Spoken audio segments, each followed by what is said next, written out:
Hey guys, welcome to the section 2 video for chapter 21, and in this one we're going to be talking about the rise of cities. So hopefully by this point, it's very well established for you that industrialization and urbanization go hand in hand. People moving from the countryside to the cities looking for work and job opportunities has existed since ancient times, right? You go back to Rome, you go back to even ancient Egypt and so forth. But this was the first time that the overall world population was starting to shift from rural, that's country, to urban cities. By the beginning of the 20th century, for the first time in human history, more people were living in cities than in the countryside. And a big reason for this was an increase in the population. This population increase wasn't due to people having more children. Actually, it was people in industrialized countries actually were having less kids than people in non-industrialized kids. But the kids they had were more likely to survive, right? The infant mortality rates were dropping, and people were living longer. Now, we talked back in the beginning of chapter 19 how improvements in agriculture led to population increase, right? More food equals more people. But industrialization was also now leading to improvements in medicine. Now, for hundreds of years, European doctors and scholars had no real understanding of how people got sick. This was one of the reasons why outbreaks of disease like the Black Death were so common. But in the 1800s, germ theory became popular. Germ theory claims that disease is spread by microscopic organisms like bacteria and viruses. Even young children today understand this, but it was a pretty revolutionary concept back then. A big name in this was Louis Pasteur. He was a French chemist that used technology to show the link between microbes and disease. He also discovered a way to kill disease-carrying microbes in milk. We call this pasteurization. Every bottle of or carton of milk in every store goes through it. As people understood how germs spread, it led to improvements in hygiene. People eventually realized that simple things like washing your hands, and your clothes could have huge impacts on how you got sick. This would also have a big impact on hospital care. Hospitals were dangerous places in the early 1800s. Surgical instruments weren't cleaned properly, and infection was common. A leader in the hospital reform movement was this woman, actually, Florence Nightingale. She was a British nurse who insisted on better hygiene, such as washing sheets and not reusing bandages. Again, things that seem very simple and standard today, but weren't back in the 17 and early 1800s. So this would in turn eventually lead to doctors sterilizing equipment. Sterilizing means that you get rid of the microbes and infectious diseases on them. And as again, little things like washing their hands before every procedure. So we've established that the urban population is increasing. Now let's discuss how city life changes. Cities were becoming more modernized. Their design was changing. Roads were being expanded in size to accommodate more traffic, and eventually they were being paved as cars were becoming more common. Right, you see this a city with the streets this wide, that would have been unheard of in medieval cities. So you didn't need it. But now that you've got hundreds of thousands, or in some cases like London, even millions of people moving there, you get a lot more increased traffic, and you see the early cars in the middle of it. You need to accommodate this. This required a lot of restructuring in these cities. So city planning resulted in a more organized grid-like layout that we typically see in cities throughout the world today. You also had significant improvements that were being made. Aside from the large paved roads, you had electric lights. Right? You see some of this stuff over here. Excuse me.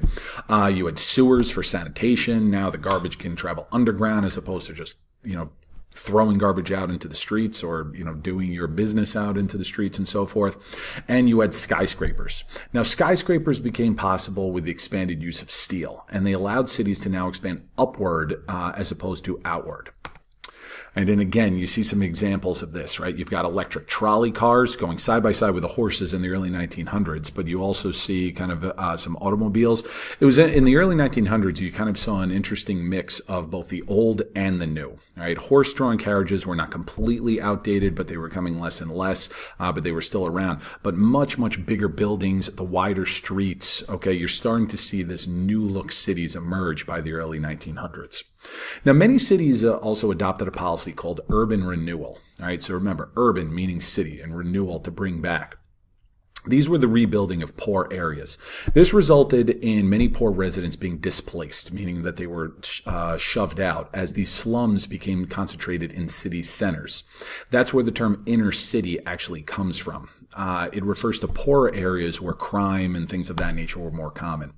Life in these slums had not improved much since what we described in chapter 19. Housing conditions were lousy, disease and crime were common. But all this being said, there was significant improvements for the working class. Remember that labor unions were illegal in industrialized nations in the early 1800s, but by the end of the century, some progress was made. Workers first would form these things called mutual aid societies.